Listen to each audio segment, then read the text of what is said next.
ನಮಸ್ಕಾರ, ನೀವು ನೋಡ್ತಾ ಇದ್ದೀರಾ ಏಷ್ಯಾ ನೆಟ್ ಸುವರ್ಣ ನ್ಯೂಸ್. ನಾನು Bhavana Nagaiah. News hour morning ಎಡಿಷನ್ಗೆ ಸ್ವಾಗತ.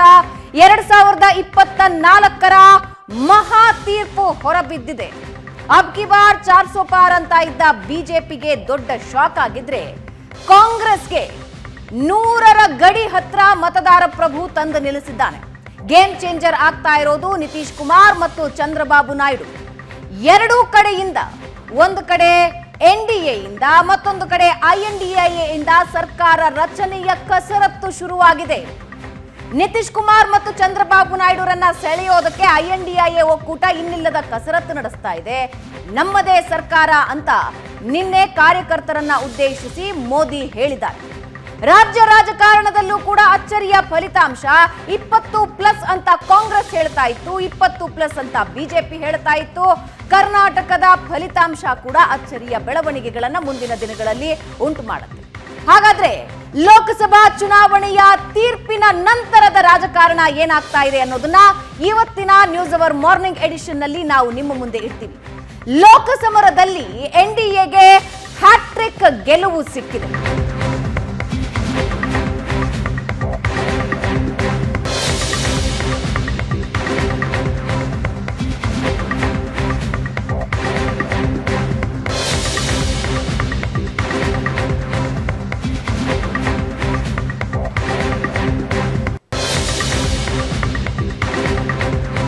ಮೋದಿ ಅಮಿತ್ ಶಾಗೆ ಭರ್ಜರಿ ಗೆಲುವು. 1962ರ ನಂತರ ಸತತವಾಗಿ 3ನೇ ಬಾರಿ ಗೆದ್ದ ಮೊದಲ ಸರ್ಕಾರ. ಮಹಾ ಫಲಿತಾಂಶದಲ್ಲಿ ಬಿಜೆಪಿಗೆ ಅತಿ ಹೆಚ್ಚು ಸ್ಥಾನಗಳು. NDAಗೆ ಸರಳ ಬಹುಮತ. 300ರ ಗಡಿ ತಲುಪಿದೆ NDA ಮೈತ್ರಿಕೂಟ. ಇವತ್ತು ಮೋದಿ ಮತ್ತೊಮ್ಮೆ ಸರ್ಕಾರ ರಚನೆ ಬಗ್ಗೆ ಸಭೆ ನಡೆಸೋರಿದ್ದಾರೆ.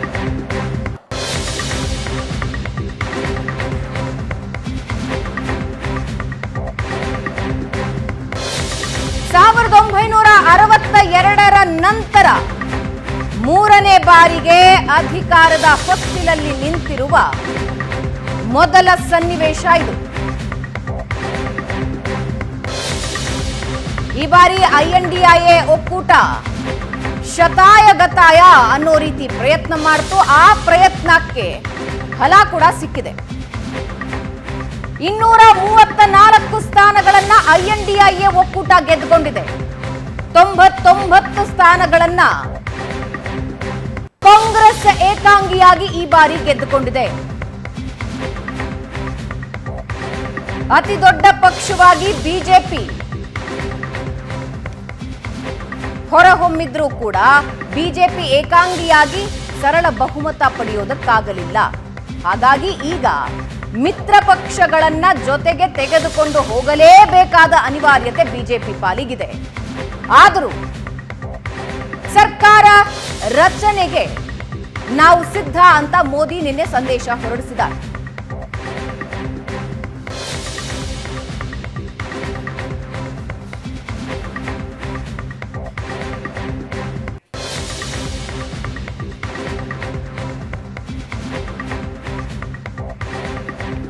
ಎಲ್ಲದರ ಬಗ್ಗೆ ನಮ್ಮ ಜೊತೆ ಮಾತನಾಡೋದಕ್ಕೆ ನಮ್ಮ ರಾಜಕೀಯ ವಿಶ್ಲೇಷಕರಾದ ಪ್ರಶಾಂತ್ ನಾಥ್ ಜಾಯ್ನ್ ಆಗಿದ್ದಾರೆ. Prashanth, good morning, welcome to the show. Very good morning Bhavana. ಒಂದು ರೋಲರ್ ಕೋಸ್ಟರ್ ರಿಸಲ್ಟ್ ಅನ್ನ ನಾವು ನಿನ್ನೆ ನೋಡಿದ್ವಿ ಪ್ರಶಾಂತ್. ಒಂದೊಂದು ಕ್ಷಣವೂ ಕೂಡ ಕುತೂಹಲ ಮೂಡಿಸ್ತಾ ಇತ್ತು. ಅಂಡ್ ಎಕ್ಸಿಟ್ ಪೋಲ್ಗಳ ಯಾವ ಅಂಕಿ ಅಂಶಗಳು ಇಲ್ಲಿ ವರ್ಕ್ ಆಗಿಲ್ಲ. ಮತದಾರ ಪ್ರಭು ತನ್ನದೇ ರಿಸಲ್ಟ್ ಅನ್ನ ಈ ಬಾರಿ ಲೋಕಸಭಾ ಚುನಾವಣೆಯಲ್ಲಿ ನೀಡಿದ್ದಾನೆ. ಅದೆಲ್ಲವನ್ನ ಇವತ್ತಿನ ನ್ಯೂಸ್ ಅವರ್ ಮಾರ್ನಿಂಗ್ ಎಡಿಷನ್ ಅಲ್ಲಿ 1 by 1 ಮಾತಾಡ್ತಾ ಹೋಗೋಣ. ಸೊ ವೀಕ್ಷಕರೇ, ನಿನ್ನೆಯ ರಿಸಲ್ಟ್ ಅನ್ನ ನಾವು ನಿಮ್ಮ ಮುಂದೆ ಇಡ್ತಾ ಇದ್ದೀವಿ. NDA ಹ್ಯಾಟ್ರಿಕ್ ಗೆಲುವು ಪಡ್ಕೊಂಡಿದೆ. ಆದ್ರೆ ಬಿಜೆಪಿ ಏಕಾಂಗಿಯಾಗಿ ಸರಳ ಬಹುಮತ ಪಡೆಯೋದ್ರಲ್ಲಿ ಎಡವಿದೆ. NDA 292 ಸ್ಥಾನಗಳನ್ನ ಪಡೆದುಕೊಂಡಿದೆ. INDIA 234 ಸ್ಥಾನಗಳನ್ನ ಪಡ್ಕೊಂಡಿದೆ. ಇತರರು 17 ಸ್ಥಾನಕ್ಕೆ ತೃಪ್ತಿ ಪಟ್ಕೊಂಡಿದ್ದಾರೆ. ಈ ಬಾರಿ ಸರಳ ಬಹುಮತಕ್ಕೆ 272. NDA ಅದನ್ನ ದಾಟ್ಕೊಂಡಿದೆ. INDIA 234 ಸ್ಥಾನಗಳನ್ನ ಪಡೆದು ಈಗ ಯೋಚನೆ ಮಾಡ್ತಾ ಇದೆ, ಬೇರೆ ಪಕ್ಷಗಳು NDA ಜೊತೆ ಇರುವ ಪಕ್ಷಗಳನ್ನ ಸೆಳೆದುಕೊಂಡ್ರೆ ನಾವು ಪಕ್ಷ ರಚನೆ ಮಾಡೋದಕ್ಕೆ, ನಾವು ಸರ್ಕಾರ ರಚನೆ ಮಾಡೋದಕ್ಕೆ ಸಾಧ್ಯ ಆಗತ್ತಾ ಅನ್ನೋ ಯೋಚನೆಯನ್ನ INDIA ನಡೆಸ್ತಾ ಇದೆ. ನಿನ್ನೆಯ ಲೆಕ್ಕಾಚಾರ ಇದು. ನಿನ್ನೆ ಬಂದಿರುವ ತೀರ್ಪನ್ನ ನಮ್ಮ ಸ್ಕ್ರೀನ್ ನಲ್ಲಿ ನೀವು ನೋಡ್ತಾ ಇದ್ದೀರಾ. ಇನ್ನು ಮ್ಯಾಪ್ ವೈಸ್ ನೋಡ್ತಾ ಹೋಗೋದಾದ್ರೆ INDIA ಪ್ರಬಲವಾಗಿ ಪೈಪೋಟಿಯನ್ನ ಒಡ್ಡಿದೆ. 2023 ಮೇನಲ್ಲಿ ಇದ್ದ ಸನ್ನಿವೇಶ 2024 ಜೂನ್ನಲ್ಲಿ ಇರುವ ಸನ್ನಿವೇಶದಲ್ಲಿ ಇರುವ ಬದಲಾವಣೆಗಳನ್ನ ನೀವು ನೋಡ್ತಾ ಇದ್ದೀರಾ. ರಾಜ್ಯಗಳನ್ನ ಎಲ್ಲೆಲ್ಲಿ ಗೆದ್ದುಕೊಂಡಿದೆ ಅನ್ನೋದನ್ನ ನೋಡ್ತಾ ಇದ್ದೀರಾ. NDA, INDA ಮತ್ತು ಇತರರ ಅಧಿಕಾರ ಎಲ್ಲೆಲ್ಲಿ ಇದೆ ಅನ್ನೋದನ್ನ ನೀವು ನೋಡ್ತಾ ಇದ್ದೀರಾ. ಇನ್ನು 2014, 19, 2024ರ ನಡುವೆ ಇರುವ ವ್ಯತ್ಯಾಸನ ನಮ್ಮ ಸ್ಕ್ರೀನ್ ನಲ್ಲಿ ನೀವು ನೋಡ್ತಾ ಇದ್ರೆ 2014ರಲ್ಲಿ 336 NDA ಪಡೆದುಕೊಂಡಿತ್ತು. ಅದನ್ನ 2019ರಲ್ಲಿ ಪ್ಲಸ್ 17 ಮಾಡಿಕೊಂಡು 353 ಸ್ಥಾನಗಳನ್ನ ಪಡ್ಕೊಂಡಿತ್ತು. ಆದ್ರೆ ಈ ಬಾರಿ 61 ಸ್ಥಾನ ಕಳೆದುಕೊಂಡಿದೆ. NDA 292 ಸ್ಥಾನಕ್ಕೆ ಕುಸಿದಿದೆ. 2019ರಲ್ಲಿ 353 ಸ್ಥಾನಗಳನ್ನ ಪಡೆದುಕೊಂಡಿತ್ತು. ಆದ್ರೆ ಈ ಬಾರಿ 61 ಸ್ಥಾನ ಮೈನಸ್ ಆಗಿದೆ. ಇನ್ನು UPA 2014ರಲ್ಲಿ 203 ಸ್ಥಾನಗಳನ್ನ ಪಡೆದುಕೊಂಡು 59ಕ್ಕೆ ಕುಸಿತ ಆಗಿತ್ತು. 2019ರಲ್ಲಿ ಒಂಚೂರು ರೀಗೇನ್ ಆಗಿತ್ತು. ಪ್ಲಸ್ 32 ಸ್ಥಾನಗಳೊಂದಿಗೆ UPA 91 ಸ್ಥಾನ ಪಡೆದಿತ್ತು. UPA 2024ರಲ್ಲಿ INDIA ಆಗಿದೆ. ಪ್ಲಸ್ 143 ಸ್ಥಾನಗಳೊಂದಿಗೆ 234 ಸ್ಥಾನಗಳನ್ನ INDIA ಒಕ್ಕೂಟ ಪಡೆದುಕೊಂಡಿದೆ. ಇತರರ ಪಾಲು ಎಷ್ಟಿದೆ ಅನ್ನೋದನ್ನ ನೋಡ್ತಾ ಹೋಗೋಣ. ಇತರರು 148 ಸ್ಥಾನಗಳನ್ನ 214ರಲ್ಲಿ ಪಡೆದಿದ್ರು. 2019ರಲ್ಲಿ 93 ಸ್ಥಾನ ಮೈನಸ್ 55 ಆಗಿತ್ತು. 2024ರಲ್ಲಿ ಮೈನಸ್ 74, ಕೇವಲ 17 ಸ್ಥಾನಗಳನ್ನ ಅಷ್ಟೇ ಇತರರು ಪಡೆದುಕೊಂಡ್ರು. ಅಂದ್ರೆ ಈ ಅಲಯನ್ಸ್ ಆಗಿದ್ದು ಎಲ್ಲ ಸಣ್ಣ ಪುಟ್ಟ ಪಕ್ಷಗಳನ್ನೂ ಕೂಡ ಎರಡೂ ಕಡೆ ಅವರು ಎಳೆದುಕೊಂಡಿದ್ರು. ಹಾಗಾಗಿ ಇತರರ ಸಂಖ್ಯೆ ಬಹಳಷ್ಟು ಕಡಿಮೆ ಇದೆ. 10 ವರ್ಷದಲ್ಲಿ ಆದ ಬದಲಾವಣೆಯನ್ನು ನಮ್ಮ ಸ್ಕ್ರೀನ್ ನಲ್ಲಿ ನೀವು ನೋಡ್ತಾ ಇದ್ದೀರಾ. 2014ರಿಂದ 2024ರವರೆಗಿನ ಆದ ಬದಲಾವಣೆಗಳನ್ನ ನಮ್ಮ ಸ್ಕ್ರೀನ್ ನಲ್ಲಿ ನೀವು ನೋಡ್ತಾ ಇದ್ದೀರಾ. ಇದು ಒಕ್ಕೂಟಗಳ ಸಂಖ್ಯೆ ಆಯಿತು. ಇನ್ನು ಪಾರ್ಟಿ ವೈಸ್ ನೋಡ್ತಾ ಹೋಗೋಣ.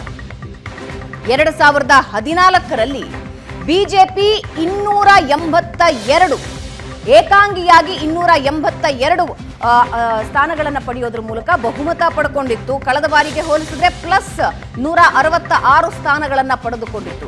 2019ರಲ್ಲಿ ಮತ್ತು ಪ್ಲಸ್ ಆಯಿತು, ಪ್ಲಸ್ 21, 303 ಸ್ಥಾನಗಳನ್ನ ಏಕಾಂಗಿಯಾಗಿ ಬಿಜೆಪಿ ಪಡೆದುಕೊಂಡಿತ್ತು. ಆದರೆ 2024ರಲ್ಲಿ ಮೈನಸ್ 63 ಆಗಿ 240ಕ್ಕೆ ಕುಸಿದಿದೆ. ಇನ್ನು ಕಾಂಗ್ರೆಸ್ ನೋಡೋದಾದ್ರೆ 2014ರಲ್ಲಿ ಮೈನಸ್ 162 ಸ್ಥಾನಗಳನ್ನ ಕಳೆದುಕೊಂಡು 44ಕ್ಕೆ ಕುಸಿತ ಕಂಡಿತ್ತು. ಅದು ಸ್ವಲ್ಪ ಮಟ್ಟಿಗೆ ರಿವೈವ್ ಆಯಿತು. 2019ರಲ್ಲಿ ಪ್ಲಸ್ 8 ಆಗಿ 52 ಆಗಿತ್ತು. ಬಟ್ ದಿಸ್ ಟೈಮ್ ಪ್ಲಸ್ 47 ಆಗಿ 99ಕ್ಕೆ ಬಂದು ನಿಂತಿದೆ. 100ರ ಗಡಿಯಲ್ಲಿ ಬಂದು ನಿಂತಿದೆ ಈ ಬಾರಿ ಕಾಂಗ್ರೆಸ್. 10 ವರ್ಷದಲ್ಲಿ ಫಾಲ್ ಅನ್ನ ಕೂಡ ನೋಡಿದ್ದೀರಾ, ಮತ್ತೆ ರೈಸ್ ಅನ್ನ ಕೂಡ ನೀವು ನೋಡ್ತಾ ಇದ್ದೀರಾ. ಇತರರು 217 ಸ್ಥಾನಗಳನ್ನ ಪಡೆದುಕೊಂಡಿದ್ರು 2014ರಲ್ಲಿ. ಅದು ಮೈನಸ್ 29 ಆಗಿ 188 ಆಯ್ತು. ಈಗ ಪ್ಲಸ್ 16 ಆಗಿ 204 ಸ್ಥಾನಗಳನ್ನ ಪಡೆದುಕೊಂಡಿದ್ದಾರೆ. ಪಾರ್ಟಿ ವೈಸ್ ಮಾತಾಡ್ತಾ 10 ವರ್ಷದಲ್ಲಿ ಆಗಿರುವ ಬದಲಾವಣೆಯನ್ನ ನೀವು ನೋಡ್ತಾ ಇದ್ದೀರಾ. ಇನ್ನು ಬಲಾಬಲಗಳು ಹೇಗಿವೆ ಅನ್ನೋದನ್ನ ನೋಡ್ತಾ ಹೋಗೋಣ. NDA ಪಕ್ಷದ ಬಲ ಸದ್ಯಕ್ಕೆ ಬಿಜೆಪಿ ಏಕಾಂಗಿಯಾಗಿ 240 ಸ್ಥಾನಗಳನ್ನ ಪಡೆದುಕೊಂಡಿದೆ.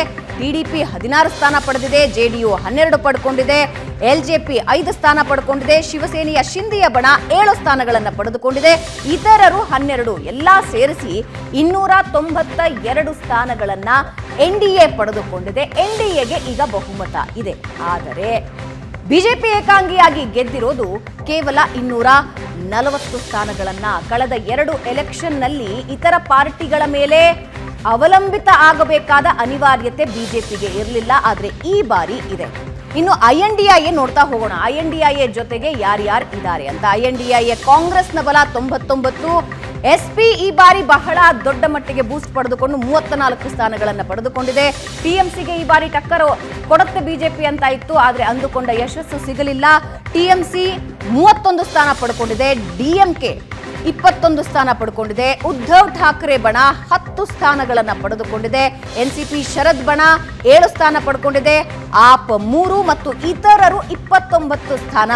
ಟೋಟಲ್ 234 ಸ್ಥಾನಗಳನ್ನ INDIA ಒಕ್ಕೂಟ ಪಡೆದುಕೊಂಡಿದೆ. ಸದ್ಯದ ಮಟ್ಟಿಗೆ ರಾಷ್ಟ್ರ ರಾಜಕಾರಣದಲ್ಲಿ ದೊಡ್ಡ ಮಟ್ಟಕ್ಕೆ ಎರಡೂ ಬಣಗಳಿಂದ ಸರ್ಕಾರ ರಚನೆಯ ಕಸರತ್ತು ನಡೀತಾ ಇದೆ.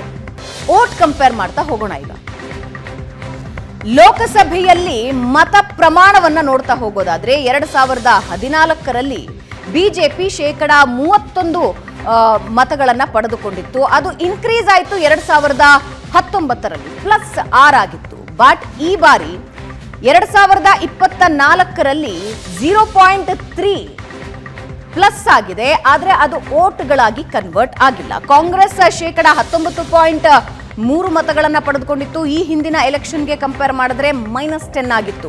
ಅದಾದ ಮೇಲೆ 19.4 0.1% ಮಾತ್ರ ಹೆಚ್ಚಿಗೆ ಮತ ಹೆಚ್ಚಿಸಿಕೊಂಡಿತ್ತು. ಆದ್ರೆ ಈ ಬಾರಿ +3 3% ಮತ ಹೆಚ್ಚಿಗೆ ಕಾಂಗ್ರೆಸ್ ಪಡೆದುಕೊಂಡಿದೆ. ಇತರರು 43% ಮತ ಪಡೆದುಕೊಂಡಿದ್ರು 2014ರಲ್ಲಿ. ಅದು 49% ಪಡ್ಕೊಂಡಿದ್ರು. 2019ರಲ್ಲಿ 43 ಆಗಿತ್ತು, -6 ಆಗಿತ್ತು. ಈ ಬಾರಿ ಮತ್ತೂ ಬಿದ್ದಿದೆ 40.5, ಅಂದ್ರೆ -2.5 2.5% ಮತವನ್ನ ಇತರರು ಪಡಿತಾ ಇದ್ದ ಮತಗಳಲ್ಲಿ ಇಳಿಕೆಯಾಗಿದೆ.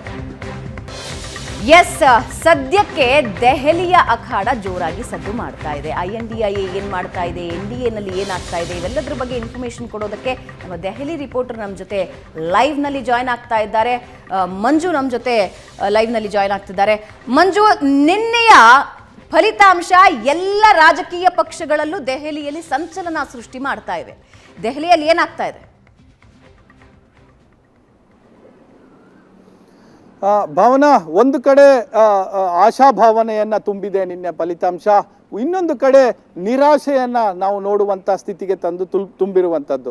BJP ಪಾಳ್ಯಕ್ಕೆ ಹೋಗಿ ನೋಡಿದಾಗ ನಮಗೆ ಇಂಥದ್ದೊಂದು ನಾಯಕ ಮತ್ತೆ ನಾಯಕತ್ವ ಇದ್ದರೂ ಕೂಡ ನಾವು ಅಂದುಕೊಂಡಿದ್ದು ಸಾಧನೆ ಮಾಡಲಿಲ್ಲ ಈ ಬಾರಿ ಅನ್ನುವಂತಹ ನಿರಾಶೆ ಎಲ್ಲರಲ್ಲೂ ಕೂಡ ಕಾಣಿಸ್ತಾ ಇತ್ತು. ಪ್ರಥಮ ಬಾರಿಗೆ ಅಂದ್ರೆ BJP ಕಚೇರಿಯಲ್ಲಿ ನಾನು ತುಂಬಾ ಕಳೆದ 5 ವರ್ಷಗಳಿಂದ ನಾನು ನೋಡ್ತಾ ಇದ್ದೆ, ಇಂಥ ವಿಜಯೋತ್ಸವದ ರ್ಯಾಲಿಗಳನ್ನು ನಾನು ನೋಡಿದ್ದೀನಿ. ಸೊ ಯಾವಾಗಲೂ ಕೂಡ ಅಲ್ಲಿ ಒಂದೇ ಶಬ್ದ ಕೇಳಿ ಬರ್ತಾ ಇತ್ತು, ಮೋದಿ ಮೋದಿ ಮೋದಿ ಅನ್ನೋದು. BJP ಅನ್ನೋದು ಕೂಡ ಎರಡನೇ ಶಬ್ದವಾಗಿತ್ತು ಅಲ್ಲಿ. ಆದ್ರೆ ನಿನ್ನೆ ಮೊದಲ ಬಾರಿಗೆ NDAಗೆ ಜಯಕಾರ ಅನ್ನುವಂತಹ ಘೋಷಣೆಗಳು ಹೆಚ್ಚಾಗಿ ಕೇಳಿ ಬರ್ತಾ ಇದ್ವು. ಸೊ ಆ ರೀತಿಯಾದಂತಹ ಒಂದು ನಿರಾಸಕ್ ಅಂದ್ರೆ ನಾವು ಅಂದುಕೊಂಡಿದ್ದ ಸಾಧನೆ ಆಗಲಿಲ್ಲ ಅನ್ನುವಂಥದ್ದು, ಅಂದ್ರೆ ಕಡಿಮೆ ಬಂದಿದೆ ಅನ್ನುವಂಥದ್ದಲ್ಲ. ಯಾಕಂದ್ರೆ ಮೋದಿ ಅಂತ ನಾಯಕತ್ವ ಮತ್ತೆ ಮೋದಿಯನ್ನ ಬ್ರಾಂಡ್ ಇಟ್ಕೊಂಡು ನಾವು ಅಂದ್ಕೊಂಡಿದ್ದು ಸಕ್ಸಸ್ ಮಾಡ್ಲಿಲ್ವಲ್ಲ ಅನ್ನುವಂಥದ್ದು ಕಾರ್ಯಕರ್ತರಲ್ಲಿ, ನಾಯಕರಲ್ಲಿ ಎಲ್ಲರಲ್ಲೂ ಕೂಡ ಕಂಡು ಬರ್ತಾ ಇತ್ತು. ಇವನ್ ನಿನ್ನೆ ಮೋದಿ ಅವರು ಕೂಡ ಒಂದು ರೀತಿಯಲ್ಲಿ ಬೇಸರದ ಛಾಯೆ ನಿನ್ನೆ ಕಾಣಿಸ್ತಾ ಇತ್ತು. ಅದಕ್ಕೆ ಉಲ್ಟಾ ಅಂದ್ರೆ ಕಾಂಗ್ರೆಸ್ ಪಾಳೆಯದಲ್ಲಿ ಎಲ್ಲಾ ಸೇರಿಸಿದ್ರು ಕೂಡ BJP ಅಷ್ಟು ಸಂಖ್ಯೆ ಕಾಂಗ್ರೆಸ್ನ ಅಥವಾ ಇಂಡಿಯಾ ಕೂಟಕ್ಕೆ ಬಂದಿಲ್ಲ. ಆಗಿದ್ರೂ ಕೂಡ ಆಶಾಭಾವನೆ ಯಾವ ಮಟ್ಟಕ್ಕೆ ಅಂದ್ರೆ ನಾವು ಸರ್ಕಾರವನ್ನ ರಚನೆ ಮಾಡ್ತೇವೆ ಅನ್ನುವಂತಹ ಮಟ್ಟಕ್ಕೆ ಅವರಲ್ಲಿ ಆಶಾಭಾವನೆ ಕಾಣಿಸ್ತಾ ಇತ್ತು. ಅವರ ಪ್ರೆಸ್ ಕಾನ್ಫರೆನ್ಸ್ಗಳು ನೋಡಿದ್ರಿ ನೀವು, ಎಲ್ಲರೂ ಕೂಡ ನಾವು ನಿಮ್ಮ ತಂತ್ರಗಾರಿಕೆಯ ಗುಟ್ಟನ್ನು ಕೂಡ ನಾವು ಬಿಟ್ಕೊಡ್ಲಿಕ್ಕೆ ರೆಡಿ ಇಲ್ಲ ಅನ್ನುವಂತಹ ಹೇಳಿಕೆಯನ್ನ ಖರ್ಗೆ ಅವರು ನಿನ್ನೆ ನೀಡಿದ್ರು. ಯಾಕಂದ್ರೆ ನಿಮ್ಮ ಮುಂದೆ ಎಲ್ಲ ಹೇಳಿದ್ರೆ ಮೋದಿ ಅವರು ಇನ್ನೂ ಒಂದು ಹೆಜ್ಜೆ ಹೋಗಿ ತಂತ್ರಗಾರಿಕೆ ಮಾಡ್ತಾರೆ ಅನ್ನುವಂತಹ ಪದಗಳನ್ನು ಕೂಡ ಬಳಸಿದ್ದು, ಉಲ್ಲೇಖ ಮಾಡಿದ್ದು ನಾವು ನೋಡಿದ್ವಿ. ಸೊ ಆ ಮಟ್ಟಕ್ಕೆ ಅವರಲ್ಲಿ ಉತ್ಸಾಹ ಬಂದಿದೆ. ನಾವು ಒಂದು ಅಂದ್ರೆ ಲೆಕ್ಕಾಚಾರಗಳೇನಾದ್ರೂ ಬೇರೆ ಆದ್ರೆ, ಚಂದ್ರಬಾಬು ನಾಯ್ಡು ಮತ್ತೆ ನಿತೀಶ್ ಕುಮಾರ್ ಇವರ ಲೆಕ್ಕಾಚಾರಗಳು ಬೇರೆ ಆದ್ರೆ ಸರ್ಕಾರ ನಾವು ಮಾಡಬಹುದು ಅನ್ನುವಂತಹ ಉಮೇದಿನಲ್ಲಿ ಈ ಕಡೆ ಕಾಂಗ್ರೆಸ್ ನೇತೃತ್ವದ ಬಣ ಕಾಣಿಸ್ತಾ ಇರೋದು, ಇಂಡಿಯಾ ಕೂಟದ್ದು. ಸೊ ಇಂಥ ಏನು ಆಗುತ್ತೆ ಅನ್ನುವಂಥದ್ದು ಇವತ್ತು ಸಂಜೆ ಎರಡು ಬಣಗಳ ಲೆಕ್ಕಾಚಾರಗಳು ಮತ್ತೆ ಯಾರು ಪೊಸಿಷನ್ ಏನು ಅನ್ನುವಂಥದ್ದು ಇವತ್ತು ಸಂಜೆ ಗೊತ್ತಾಗುತ್ತೆ. ಬಹುತೇಕ 4 ಗಂಟೆಗೆ NDA ಪಾರ್ಟ್ನರ್ ಅಂದರೆ NDA ಕೂಟದ ಸದಸ್ಯರ ಒಂದು ಸಭೆಯನ್ನು ಕರೆಯಲಾಗಿದೆ. ಖಾಸಗಿ ಹೋಟೆಲ್ನಲ್ಲಿ ನಡೆಯುತ್ತೆ, ಪ್ರಧಾನಮಂತ್ರಿಗಳ ನೇತೃತ್ವದಲ್ಲಿ ನಡೆಯುತ್ತೆ. ಈ ಒಂದು ಸಭೆಗೆ ನಿತೀಶ್ ಕುಮಾರ್ಗೆ ಆಹ್ವಾನ ಇದೆ, ಮತ್ತೆ ಚಂದ್ರಬಾಬು ನಾಯ್ಡುಗೆ ಆಹ್ವಾನ ಇದೆ, ಇತರೆ ಎಲ್ಲ ಪಕ್ಷಗಳ NDA ಕೂಟದಲ್ಲಿರುವಂತಹ ಪ್ರಮುಖ ಸದಸ್ಯರಿಗೆ ಎಲ್ಲರಿಗೂ ಕೂಡ ಆಹ್ವಾನ ನೀಡಲಾಗಿದೆ. ಯಾರ್ಯಾರೆಲ್ಲ ಗೆದ್ದಿದ್ದಾರೆ ಎಲ್ಲರಿಗೂ ಕೂಡ ಆಹ್ವಾನ ಇದೆ. ಎಲ್ಲರೂ ಕೂತು ಒಂದು ಚರ್ಚೆ ಮಾಡಿ ಹೊಸ ಸರ್ಕಾರ ಹೇಗೆ ರಚಿಸಬೇಕು, NDA ಕನ್ವೀನರ್ ಯಾರನ್ನ ಮಾಡಬೇಕು. ಒಂದು ಹಂತದಲ್ಲಿ ಚಂದ್ರಬಾಬು ನಾಯ್ಡು ಅವರ ಹೆಸರು ಕೂಡ ಕೇಳಿ ಬರ್ತಾ ಇದೆ. ನಿನ್ನೆ ಮೋದಿ ಅವರು, ಅಮಿತ್ ಶಾ ಅವರು ಮಾತನಾಡಿದಂಥ ಸಂದರ್ಭದಲ್ಲಿ ಇಂಥದ್ದೊಂದು ಭರವಸೆಯನ್ನ ನೀಡಿದ್ದಾರೆ, ನೀವೇ NDA ಕನ್ವೀನರ್ ಅನ್ನುವಂಥದ್ದು. ಆದರೆ ಅದು ಫೈನಲೈಸ್ ಆಗಿಲ್ಲ, ಅವರು ಬಂದು ಒಪ್ಪಿದಾರಾ ಇಲ್ವಾ ಅನ್ನುವಂಥದ್ದು ಇವತ್ತು ಗೊತ್ತಾಗುತ್ತೆ. ನಿನ್ನೆ ರಾತ್ರಿಯ ತನಕವೂ ಕೂಡ, ಅಂದರೆ ನಿನ್ನೆ ಅಷ್ಟು ವಿಜಯೋತ್ಸವ ಆಂಧ್ರ ಪ್ರದೇಶದಲ್ಲಿ ಆಚರಿಸಿದರೂ ಕೂಡ ಪ್ರೆಸ್ ಕಾನ್ಫರೆನ್ಸ್ ಮಾಡಿ ಓಪನ್ ಆಗಿ ನಾನು ಸಪೋರ್ಟ್ ಮಾಡ್ತೇನೆ ಅನ್ನುವಂಥದ್ದು ಮಾತನ್ನು ಕೂಡ ಅವರು ಹೇಳಿರಲಿಲ್ಲ ಚಂದ್ರಬಾಬು ನಾಯ್ಡು ಅವರು. ಹೆಚ್ಚು ಕಡಿಮೆ ಒಂದು 8 ಗಂಟೆ ಆಸುಪಾಸಿಗೆ ಒಂದು ಟ್ವಿಟರ್ ಖಾತೆಯಲ್ಲಿ ತಮ್ಮ ಅಭಿಪ್ರಾಯವನ್ನು ವ್ಯಕ್ತಪಡಿಸ್ತಾರೆ, ನಾವು NDA ಜೊತೆ ಇದ್ದೇವೆ ಅನ್ನುವಂಥದ್ದು. ಸೊ ಹಾಗಾಗಿ ಒಂದು ಕುತೂಹಲ ಮತ್ತೊಂದು ಘಟ್ಟಕ್ಕೆ ಬಂದಿದೆ. ಇವತ್ತು 4 ಗಂಟೆಗೆ ಎಲ್ಲರೂ ಕೂಡ ಸಭೆಯಲ್ಲಿ ಭಾಗವಹಿಸ್ತಾರೆ. ಭಾಗವಹಿಸಿ ಒಂದು ಅಂತಿಮ ನಿರ್ಧಾರವನ್ನ NDA ಕೂಟ ಪ್ರಕಟಿಸುತ್ತೆ. ಅದೇ ರೀತಿ ಕಾಂಗ್ರೆಸ್ ಪಾಳೆಯದಲ್ಲೂ ಕೂಡ, ಅಂದ್ರೆ ಇಂಡಿಯಾ ಗಠಬಂಧನದಲ್ಲೂ ಕೂಡ 6 ಗಂಟೆಗೆ ಸಭೆ ಕರೆಯಲಾಗಿದೆ. ಅವರು ಕೂಡ ಎಲ್ಲಾ ನಾಯಕರು ಬರ್ತವೆ ಅಂತ ಹೇಳಿದ್ದಾರೆ. ಖರ್ಗೆ ಅವರ ನಿವಾಸದಲ್ಲಿ ಸಭೆ ನಡೆಯುತ್ತೆ. ಅಲ್ಲಿ ಅಂತಿಮವಾದಂತಹ ಅವರ ಪಾತ್ರ ಏನು ಅನ್ನುವಂಥದ್ದು ಇವಾಗ ಬಹಳ ಸ್ಪಷ್ಟ ಆಗುತ್ತೆ. ಅಥವಾ ಯಾರ್ಯಾರು ನಿನ್ನೆಯಿಂದಲೂ ಕೂಡ ಸುದ್ದಿಗಳು ಬರ್ತಾ ಇದ್ವು, ಚಂದ್ರಬಾಬು ನಾಯ್ಡು ಸಂಪರ್ಕದಲ್ಲಿದ್ದಾರೆ, ಯಾಕೆಂದ್ರೆ ಶರದ್ ಪವಾರ್ ಕಡೆಯಿಂದ ಅವರಿಗೆ ಸುಪಾರಿ ಅಂದ್ರೆ ಅವರು ಕೊಟ್ಟು ಮಾತಾಡಿಸಿ ನಮ್ಮ ಗಠಬಂಧನಕ್ಕೆ ಸಪೋರ್ಟ್ ಮಾಡಿ, ನಿಮ್ಮನ್ನು ಈ ಹಿಂದೆ ಮೋದಿ ಅವರ ನೇತೃತ್ವದಲ್ಲಿ ಸರಿಯಾಗಿ ನೋಡ್ಕೊಂಡಿಲ್ಲ ಅನ್ನುವಂತಹ ಎಲ್ಲ ಅಭಿಪ್ರಾಯಗಳನ್ನ ಹೇಳಿದ್ರು. ನಿತೀಶ್ ಕುಮಾರ್ಗೂ ಕೂಡ ಹೇಳಿದ್ರು, ಯಾಕಂದ್ರೆ ಈ ಇಂಡಿಯಾ ಗಠಬಂಧನ ಹುಟ್ಟುವ ಸಂದರ್ಭದಲ್ಲಿ ನಿಮ್ಮ ನಾಯಕತ್ವ ಇತ್ತು, ನಮ್ಮವರೇ ನೀವು, ಈಗ ನಮ್ಮ ಜೊತೆ ಕೈ ಜೋಡಿಸಿ ಅನ್ನುವಂಥದ್ದು ಎಲ್ಲವೂ ಕೂಡ ಮಾತುಕತೆ ಆಗಿತ್ತು ಅನ್ನುವಂಥ ಮಾಹಿತಿಗಳು ಲಭ್ಯ ಆಗ್ತಾ ಇದೆ. ಆದ್ರೆ ಅವರು ಸ್ಪಷ್ಟವಾಗಿ ತಮ್ಮ ಅಭಿಪ್ರಾಯವನ್ನ ವ್ಯಕ್ತಪಡಿಸಿದ್ದಾರೆ, ನಾವು NDA ಜೊತೆ ಇರ್ತೇವೆ ಅನ್ನುವಂಥದ್ದು. ಎಸ್, ಥ್ಯಾಂಕ್ ಯು ನಿಮ್ಮೆಲ್ಲ ಮಾಹಿತಿಗೆ.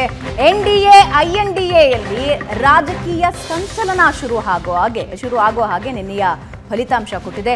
ಎಕ್ಸಿಟ್ ಪೋಲ್ ಹೇಳ್ತಾ ಇತ್ತು NDA ಅಧಿಕಾರಕ್ಕೆ ಬರುತ್ತೆ, ಬಿಜೆಪಿ 300+ ಸ್ಥಾನಗಳನ್ನು ಪಡೆದುಕೊಳ್ಳುತ್ತೆ. ಕೆಲವೊಂದು ಸಮೀಕ್ಷೆಗಳು ಹೇಳ್ತಾ ಇದ್ವು 400 ಪಾರ್ ಆಗತ್ತೆ NDA ಅಂತ. ಆದರೆ ಅದು ಯಾವುದೂ ಕೂಡ ನಿಜ ಆಗಲಿಲ್ಲ. Prashant, where went wrong? Exit ಪೋಲ್ಗಳ ತಪ್ಪಾಗಿದ್ದೆಲ್ಲಿ ಆ್ಯಂಡ್ ಮತದಾರ ಪ್ರಭು ಯೋಚನೆ ಮಾಡಿದ ರೀತಿ ಹೇಗೆ? ಭಾವನಾ, ಎಕ್ಸಿಟ್ ಪೋಲ್ಗಳು ಉತ್ತರ ಪ್ರದೇಶದಲ್ಲಿ ಈ ಪ್ರಮಾಣದ ಕುಸಿತವನ್ನು BJP ಕಾಣುತ್ತೆ ಅಂತಕ್ಕಂಥದ್ದನ್ನು ಪ್ರೆಡಿಕ್ಟ್ ಮಾಡಿರಲಿಲ್ಲ. ಅದಕ್ಕೆ ಮುಖ್ಯ ಕಾರಣ ಏನು ಅಂತಂದರೆ ವೋಟ್ ಶಿಫ್ಟಿಂಗ್. ಎಕ್ಸಿಟ್ ಪೋಲ್ಸ್ಗಳು ಏನು ಪ್ರೆಡಿಕ್ಟ್ ಮಾಡಿದ್ವು ಅಂತಂದರೆ, ಅನೇಕ ಕಡೆ ಎಕ್ಸಿಟ್ ಪೋಲ್ಸ್ ಹೇಳಿದಂಗೆ ರಿಸಲ್ಟ್ಸ್ ಬಂದಿದೆ. ಈಗ ನೀವು ಮಧ್ಯಪ್ರದೇಶ, ಗುಜರಾತ್, ದಿಲ್ಲಿ, ಒಡಿಸ್ಸಾ, ಆಂಧ್ರ, ತೆಲಂಗಾಣ ಅಲ್ಲಿ ಎಕ್ಸಿಟ್ ಪೋಲ್ ಹೇಳಿದಂಥ ರಿಸಲ್ಟ್ ಬಂದಿದೆ. ಬಟ್ 2-3 ರಾಜ್ಯಗಳಲ್ಲಿ ಎಕ್ಸಿಟ್ ಪೋಲ್ಸ್ ಹೇಳಿದ್ದಕ್ಕಿಂತ ಜಾಸ್ತಿ ಕುಸಿತ ಕಂಡಿದೆ. ಫಾರ್ ಎಕ್ಸಾಂಪಲ್, ಈಗ ರಾಜಸ್ಥಾನ್ ಎಕ್ಸಿಟ್ ಪೋಲ್ಸ್ಗಳು 6 to 9 ಅಂತಕ್ಕಂಥದ್ದನ್ನು ಹೇಳ್ತಾ ಇದ್ವು. ಇನ್ನೂ ಕುಸಿತ ರಾಜಸ್ಥಾನದಲ್ಲಿ BJP ಕಂಡಿದೆ. 4 ತಿಂಗಳ ಹಿಂದೆ ಸರ್ಕಾರ ರಚಿಸಿದ BJP ಇಷ್ಟು ಕುಸಿತ ಯಾಕೆ ಕಾಣುತ್ತು? ಇದೊಂದು ಪ್ರೋಬ್ನ ವಿಷಯ, ಇದು ಚರ್ಚೆಯ ವಿಷಯ. ಮುಖ್ಯಮಂತ್ರಿ ಬದಲಾವಣೆ ಆದ ನಂತರ ಹೊಸ ಮುಖ್ಯಮಂತ್ರಿಗೆ ಪೊಲಿಟಿಕಲ್ ಮ್ಯಾನೇಜ್ಮೆಂಟ್ ಗೊತ್ತಿಲ್ಲ ಅನ್ನೋದು ಈ ಫಲಿತಾಂಶಕ್ಕೆ ಕಾರಣನ. ನಂಬರ್ 1. ಉತ್ತರ ಪ್ರದೇಶದಲ್ಲಿ ದೈನಿಕ್ ಭಾಸ್ಕರ್ 55ರಿಂದ 60 ಹೇಳಿತು BJPಗೆ. ಆದರೆ ಉಳಿದೆಲ್ಲ ಎಕ್ಸಿಟ್ ಪೋಲ್ಸ್ಗಳು 65, 66. ನಾವು ಆಕ್ಸೆಸ್ ಮೈ ಇಂಡಿಯಾನ ಭಾಳ ಇಡೀ ದೇಶದ ಜನ ಕುತೂಹಲದಿಂದ ಆಕ್ಸೆಸ್ ಮೈ ಇಂಡಿಯಾನ ನೋಡ್ತಾ ಇದ್ರು. ಆದರೆ ಅಲ್ಲಿ ಇನ್ನೂ 25 ಸೀಟ್ಗಳು ಹೆಚ್ಚು ಕಡಿಮೆ ಆಗಿವೆ. 25-27 ಸೀಟ್ಗಳು ಕಡಿಮೆ ಆಗಿವೆ. ಅದರ ಅರ್ಥ ಏನು ಅಂತಂದರೆ, ಉತ್ತರ ಪ್ರದೇಶದ ಗ್ರೌಂಡನ್ನು ಅರಿತುಕೊಳ್ಳುವಲ್ಲಿ ಎಕ್ಸಿಟ್ ಪೋಲ್ಸ್ಗಳು ವಿಫಲವಾಗಿವೆ. ಅಂದರೆ ಅಲ್ಲಿ ಏನು ವೋಟ್ ಶಿಫ್ಟಿಂಗ್ ನಡೀತಾ ಇತ್ತು, ಜಾತಿಯ ನೋಡಿ, 4 ಚುನಾವಣೆಗಳಲ್ಲಿ BJPಯಲ್ಲಿ ಭರ್ಜರಿಯಾಗಿ ಗೆದ್ದಿದೆ. 5ನೇ ಚುನಾವಣೆಗೆ ಬಂದಾಗ ಫೆಟಿಗ್ ಫ್ಯಾಕ್ಟರ್ ಇತ್ತು, ಜಾತಿಯ ಸಮೀಕರಣಗಳು ಬದಲಾದವು. ಅದು ಬಹು ಮುಖ್ಯವಾಗಿರ್ತಕ್ಕಂಥ ಅಂಶ. ಅದನ್ನು ಪ್ರೆಡಿಕ್ಟ್ ಮಾಡುವಲ್ಲಿ ಎಕ್ಸಿಟ್ ಪೋಲ್ಸ್ಗಳು ಯಶಸ್ವಿ ಆಗಲಿಲ್ಲ. ಎಕ್ಸಿಟ್ ಪೋಲ್ಸ್ಗಳು ಏನು ಹೇಳ್ತಾ ಇದ್ವು ನೋಡಿ, ಉತ್ತರ ಪ್ರದೇಶ ಗಣನೆಗೆ ತೆಗೆದುಕೊಂಡಿದ್ದಿಲ್ಲ, ರಾಜಸ್ಥಾನ್, ಮಹಾರಾಷ್ಟ್ರದಲ್ಲಿ ಎಕ್ಸಿಟ್ ಪೋಲ್ಸ್ಗಳು ಇನ್ನೂ ಜಾಸ್ತಿ ಸಂಖ್ಯೆಯನ್ನು NDA ಕೊಡ್ತಾ ಇದ್ವು, ಅದಕ್ಕಿಂತ ಕುಸಿತವನ್ನು NDA ಕಾಣ್ತು ಮಹಾರಾಷ್ಟ್ರದಲ್ಲಿ. ಹರಿಯಾಣ ಎಷ್ಟು, ಆದರೆ ಅಲ್ಲಿ ರಾಜಸ್ಥಾನ್ ಮತ್ತು ಹರಿಯಾಣದ ನಂಬರ್ಸ್ಗಳನ್ನು ಉಳಿದ ಕಡೆ ಮ್ಯಾನೇಜ್ ಮಾಡಿಕೊಳ್ಳುವ ಶಕ್ತಿ ಇತ್ತು. ಆದರೆ ಉತ್ತರ ಪ್ರದೇಶ ಬಿದ್ದು ಬಿಟ್ಟಾಗ BJPಯ ಬಾಸ್ಕೆಟ್ನಲ್ಲಿರ್ತಕ್ಕಂಥ ಬಹುದೊಡ್ಡ ಸಾಮರ್ಥ್ಯ ಉತ್ತರ ಪ್ರದೇಶ, ಅದೇ ಬಿದ್ದಾಗ BJP ಬಹುಮತದ ಅಂಕೆಗಿಂತ ಕಡಿಮೆ ಬಂತು. ಎಕ್ಸಿಟ್ ಪೋಲ್ಸ್ಗಳೇನು ಹೇಳ್ತಾ ಇದ್ವು, ಮಹಾರಾಷ್ಟ್ರ, ರಾಜಸ್ಥಾನ್, ಬಿಹಾರ್ ಕಡಿಮೆ ಆಗ್ತದೆ. ಬಿಹಾರ್ ಕಡಿಮೆ ಆಗಿಲ್ಲ, ಆದರೆ ಒಡಿಸ್ಸಾ, ತೆಲಂಗಾಣ, ಆಂಧ್ರ ಪ್ರದೇಶ್ ಮತ್ತು ಪಶ್ಚಿಮ ಬಂಗಾಳದಲ್ಲಿ ಇದನ್ನು ಭರ್ಪಾಯಿ ಮಾಡ್ಕೊಳ್ಳುತ್ತೆ BJP. ಆದರೆ BJP ಉತ್ತರ ಪ್ರದೇಶದಲ್ಲಿ ಏನು ಕಳ್ಕೊಳ್ತು ಅದನ್ನು ಪಶ್ಚಿಮ ಬಂಗಾಳದಲ್ಲಿ ಗಳಿಸ್ಲಿಕ್ಕೆ ಸಾಧ್ಯ ಆಗಲಿಲ್ಲ. That is the important. ಅಂದರೆ ಅದೇ ನೋಡಿ, ನಾವು ಅನೇಕ ಬಾರಿ ನಿನ್ನೆ ನಾನು ಅಂದ್ಕೊಳ್ತಾ ಇದ್ದೆ, ಎಲ್ಲ ರಾಜಕೀಯ ಪಕ್ಷಗಳ ನಾಯಕರಿಗೆ ನಾವು ಪ್ರಶ್ನೆಗಳನ್ನು ಕೇಳ್ತೀವಿ, ಯಾಕೆ ಸೋತ್ರಿ, ಆತ್ಮಾವಲೋಕನ ಮಾಡ್ಕೊಳ್ತೀರಿ. ಬರೀ ರಾಜಕೀಯ ಪಕ್ಷಗಳ ನಾಯಕರಲ್ಲ, ಪೋಲ್ಸ್ಟರ್ಸ್ಗಳು, ಪತ್ರಕರ್ತರು, ನಾವು ಎಕ್ಸಿಟ್ ಪೋಲ್ಸ್ಗಳನ್ನು ಒಂದು ರೀತಿ ಎಕ್ಸಾಕ್ಟ್ ಆಗಿಬಿಡುತ್ತೆ ಅನ್ನುವ ರೀತಿಯಲ್ಲೇ ನಾವು ಚರ್ಚೆ ಮಾಡ್ತಾ ಇದ್ವಿ. ಆದರೆ ಒಂದು ಕಾಷನ್ ಇರಬೇಕು ಅನ್ನೋದು ನಮಗೂ ಕೂಡ ಪಾಠ. ಪಶ್ಚಿಮ ಬಂಗಾಳದಲ್ಲಿ ಬಹುತೇಕ ಹೋಗಿರ್ತಕ್ಕಂಥ ಪತ್ರಕರ್ತರು ನೋಡಿ, ಆಶ್ಚರ್ಯ ಎರಡು ರೀತಿಯಿಂದಿದೆ. ಉತ್ತರ ಪ್ರದೇಶದಲ್ಲಿ ಹೋಗಿರ್ತಕ್ಕಂಥ ಅನೇಕ ಪತ್ರಕರ್ತರ ರಿಪೋರ್ಟ್ಸ್ಗಳನ್ನು ನಾನು ಓದಿದ್ದೀನಿ. ಆಕ್ರೋಶ ಇದೆ, MY ಗಟ್ಟಿ ಆಗ್ತಾ ಇದೆ, ಆದರೆ BJP ವಿಲ್ ಹೋಲ್ಡ್ ಆನ್. ಪಶ್ಚಿಮ ಬಂಗಾಳದಲ್ಲಿ ಏನು ಹೇಳ್ತಾ ಇದ್ರು, ಹ್ಯೂಜ್ ಆಂಟಿ ಇನ್ಕಂಬನ್ಸಿ ಇದೆ, ಅದು BJP ಗೇನ್ ಆಗುತ್ತೆ, ವೋಟ್ ಶೇರ್ನಲ್ಲೇ BJP ಮಮತಾ ಬ್ಯಾನರ್ಜಿಗಿಂತ ಮೇಲೆ ಹೋಗ್ಬಿಡುತ್ತೆ ಅಂತಕ್ಕಂಥದ್ದು. ಬಟ್ ಎರಡೂ ಸರಿ ಆಗಲಿಲ್ಲ. ಅದಕ್ಕೆ ಹೇಳಿ, ಬರೀ ನಾವು ಅನೇಕ ಬಾರಿ ಕೂತಾಗ ರಾಜಕೀಯ ನಾಯಕರಿಗೆ ಅಷ್ಟೇ ಪ್ರಶ್ನೆ ಕೇಳ್ತೀವಿ, ನಮಗೂ ಕೂಡ ನಿಶ್ಚಿತವಾಗಿರ್ತಕ್ಕಂಥ ಪಾಠ ಇದು, ಪೋಲ್ಸ್ಟರ್ಸ್ಗಳಿಗೆ ಪಾಠ. ಯಾಕಂದರೆ ಉತ್ತರ ಪ್ರದೇಶದ ಈ ಫಲಿತಾಂಶವನ್ನು ಯಾರೂ ನಿರೀಕ್ಷಿಸಿರಲಿಲ್ಲ. ಇಡೀ ಚುನಾವಣೆಯ ಸ್ಟೋರಿಯಲ್ಲಿದೆ ಅಂದರೆ ಉತ್ತರ ಪ್ರದೇಶ. ಹೀಗಾಗಿ ರಾಹುಲ್ ಗಾಂಧಿ ನಿನ್ನೆ ಹೇಳಿದರು, ಇಲ್ಲ ಉತ್ತರ ಪ್ರದೇಶದ ಜನರಿಗೆ ನಾನು ವಿಶೇಷ ಧನ್ಯವಾದ ಹೇಳ್ತೀನಿ, ಅವರು ಇದನ್ನು ಮಾಡಿ ತೋರಿಸಿದ್ರು ಅಂತಕ್ಕಂಥ. ವಾಪಸ್ ಬರ್ತೀನಿ ಪ್ರಶಾಂತ್, ಉತ್ತರ ಪ್ರದೇಶದಲ್ಲಿ ಹಾಗಾದರೆ ಏನಾಯಿತು? ಇಷ್ಟು ದೊಡ್ಡ ಮಟ್ಟಿಗೆ BJP ಬೀಳೋದಕ್ಕೆ ಕಾರಣ ಏನು? ಸಾಮಾನ್ಯವಾಗಿ ಯಾವ ಪಕ್ಷ ಉತ್ತರ ಪ್ರದೇಶವನ್ನು ಗಟ್ಟಿ ಹಿಡಿಯುತ್ತೆ, ಪ್ರಬಲವಾಗಿ ಹಿಡಿದುಕೊಳ್ಳುತ್ತೆ, ಅದು ಅಧಿಕಾರಕ್ಕೆ ಬರುತ್ತೆ ಅನ್ನೋದು ಈ ಹಿಂದಿನ ಇತಿಹಾಸಗಳು ಹೇಳ್ತಾ ಇದೆ. ಉತ್ತರ ಪ್ರದೇಶ ಒಂದು ಕೈ ಕೊಟ್ಟಿದ್ದು NDA ಬಹುಮತ, ಅಂದರೆ BJP ಬಹುಮತವನ್ನು ಕಾಯ್ದುಕೊಳ್ಳೋದ್ರಲ್ಲಿ ಎಡವಟ್ಟಾಯಿತು. ಹಾಗಾದರೆ ಉತ್ತರ ಪ್ರದೇಶದಲ್ಲಿ ವಾಟ್ ವೆಂಟ್ ರಾಂಗ್ ಮಾತಾಡೋಣ, ಇದರ ಜೊತೆಗೆ ಪಶ್ಚಿಮ ಬಂಗಾಳ ಏನಾಯಿತು ಅನ್ನೋದನ್ನು ಮಾತಾಡೋಣ. ಉತ್ತರ ಪ್ರದೇಶ ಅತಿ ದೊಡ್ಡ ಏಟನ್ನು NDAಗೆ ಕೊಟ್ಟಿದೆ. ಒಂದು ವೇಳೆ ಉತ್ತರ ಪ್ರದೇಶ ಅಂದುಕೊಂಡಂತೆ, BJP ಅಂದುಕೊಂಡಂತೆ ಏನಾದರೂ ಸೀಟ್ಗಳು ಬಂದಿದ್ದರೆ ಪರಿಸ್ಥಿತಿ ಬೇರೆಯದ್ದೇ ಇರ್ತಾ ಇತ್ತು. ಆದರೆ ಇದು ಕಾಂಗ್ರೆಸ್ನ ಪಾಲಿಗೆ, INDIA ಪಾಲಿಗೆ ಒಂದು ದೊಡ್ಡ ಬೂಸ್ಟ್ ಅನ್ನ ಕೊಟ್ಟಿದೆ. What went wrong with BJP, ಅದು ಯಾವ ರೀತಿ INDIAಗೆ ವರ್ಕ್ ಆಯಿತು ಅನ್ನೋದನ್ನ ಮಾತಾಡ್ತಾ ಹೋಗೋಣ. ಪ್ರಶಾಂತ್, BJP ಅತಿಯಾಗಿ ನಂಬಿದ್ದು ಉತ್ತರ ಪ್ರದೇಶದಲ್ಲಿ ನಮಗೆ ಖಂಡಿತ ಬರುತ್ತೆ ಅಂತ. ರಾಮ ಮಂದಿರ ಉದ್ಘಾಟನೆ ಆಯಿತು, ಯೋಗಿ ಆದಿತ್ಯನಾಥ್ ಸರ್ಕಾರ ನಡೆಸ್ತಾ ಇದ್ದಾರೆ, ಹಾಗಾಗಿ ಅದರ ಬಗ್ಗೆ ಯೋಚನೆ ಮಾಡಬೇಕಾದ ಅವಶ್ಯಕತೆನೇ ಇಲ್ಲ ಅನ್ನೋ ಪರಿಸ್ಥಿತಿಯಲ್ಲಿ BJP ಇತ್ತು. Completely went wrong. ಭಾವನ, ಒಂದು ರಾಜ್ಯದ ಸೆಂಟಿಮೆಂಟ್ಸ್ಗಳು ಎಷ್ಟು ಬೇಗ ಬದಲಾಗ್ಬೋದು ಅನ್ನೋದಕ್ಕೆ ಉತ್ತರ ಪ್ರದೇಶ ಒಂದು ಉದಾಹರಣೆ. ಸೆಂಟಿಮೆಂಟ್ಗಳು ಮತ್ತು ಜಾತೀಯ ಸಮೀಕರಣಗಳು. ಅಯೋಧ್ಯೆಯಲ್ಲಿ ರಾಮ ಮಂದಿರ ಉದ್ಘಾಟನೆ ಆದಾಗ BJPಗೆ ಅನಿಸಿತ್ತು, UPಯಲ್ಲಿ ನಾವು 75, 76 ಹೋಗ್ಬಿಡ್ತೀವಿ, ಒಂದು ಅತಿಯಾದ ಆತ್ಮವಿಶ್ವಾಸ ಬಂದುಬಿಟ್ಟಿತ್ತು. ಆ ಕಾರಣದಿಂದ BJP Uttar Pradesh is taken for granted, ನಾವು ಬೇರೆ ರಾಜ್ಯಗಳಲ್ಲಿ ಎಲ್ಲಿ ಕಳ್ಕೊಳ್ತಾ ಇದ್ದೀವಿ, ಇನ್ನೂ ಹೊಸ ರಾಜ್ಯಗಳಲ್ಲಿ ಗಳಿಸಬೇಕು ಅಂತಕ್ಕಂಥ ಒಂದು ಪ್ರಯತ್ನವನ್ನು ಶುರು ಮಾಡ್ತು. ಆದರೆ ನನಗನ್ಸುತ್ತೆ, ನಾವು ಈಗ UPಯ ನಂಬರ್ಸನ್ನು ತೆಗೆದುಕೊಂಡ್ರೆ ನೋಡಿ, ಉತ್ತರ ಪ್ರದೇಶದಲ್ಲಿ ಹೆಚ್ಚು ಕಡಿಮೆ ಈಗ BJP 62ರಲ್ಲಿದ್ದು 33ಕ್ಕೆ ಬಂದಿದೆ, -29. ಕಾಂಗ್ರೆಸ್ ಒಂದು ಕಡೆ ಒಂದಿತ್ತು ರಾಯ್ಬರೇಲಿ, ಈಗ 7 ಕ್ಷೇತ್ರಗಳು. SP 35ಕ್ಕೆ ಬಂದಿದೆ, ಕಳೆದ ಬಾರಿ 5 ಇತ್ತು, ಈ ಬಾರಿ 30 ಕ್ಷೇತ್ರಗಳನ್ನು ಹೆಚ್ಚಿಸ್ಕೊಂಡಿದೆ. ವೋಟ್ ಶೇರನ್ನು ನೋಡಿದರೆ ನಮ್ಗೆ ಆ ಸ್ಟೋರಿ ಗೊತ್ತಾಗುತ್ತೆ, ಏನು ನಡೆದಿದೆ ಅಲ್ಲಿ ಅಂತಕ್ಕಂಥದ್ದು. ಗ್ರಾಫಿಕ್ಸ್ದು ವೋಟ್ ಶೇರನ್ನು ತಂದರೆ ನೋಡಿ, ಮತ ಪ್ರಮಾಣ, ನೀವು ಮತ ಪ್ರಮಾಣವನ್ನು ಸೂಕ್ಷ್ಮವಾಗಿ ಗಮನಿಸಿದ್ರೆ 2019ರಲ್ಲಿ 50% ಇತ್ತು, 49.9%. ಈಗ 41.5%, 8% 8%. ಶೇಕಡಾವಾರು ಮತವನ್ನು ಕಳ್ಕೊಂಡಿದೆ ಬಿಜೆಪಿ. ಕಾಂಗ್ರೆಸ್ ಮತ್ತು ಎಸ್ ಪಿಯ ಮತ ಶೇಕಡಾವಾರು ಮತ ಪ್ರಮಾಣವನ್ನು ಸೇರಿಸಿದ್ರೆ ಎಸ್ ಪಿ 3% ಹೆಚ್ಚಿಗೆ ಮಾಡಿಕೊಂಡಿದೆ. You compare it with last Lok Sabha और ವಿಧಾನಸಭಾ. ಕಾಂಗ್ರೆಸ್ 6ರಲ್ಲಿದ್ದಿದ್ದು 10ಕ್ಕೆ ಬಂದಿದೆ.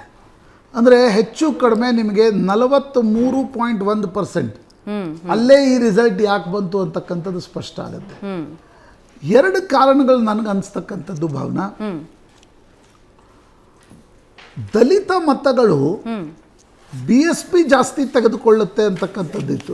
ನೀವು ಫಾಲ್ ಆಫ್ BSP ನೋಡಿ, 19.4%ರಲ್ಲಿತ್ತು, 9.2%ಕ್ಕೆ ಬಂದಿದೆ, 10% ಹೋಗಿದೆ. 10% ಹೋಗಿದೆ.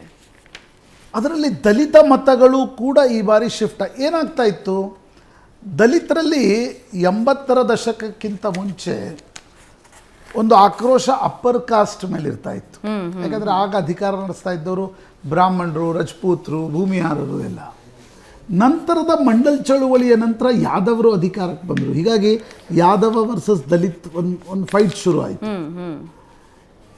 2019ರವರೆಗೂ ಕೂಡ ದಲಿತ ಮತದಾರರು ಯಾದವ ಕ್ಯಾಂಡಿಡೇಟ್ಗಳಿಗೆ, ಯಾದವ ಪಾರ್ಟಿಗೆ ಓಟ್ ಹಾಕ್ತಾ ಇರಲಿಲ್ಲ.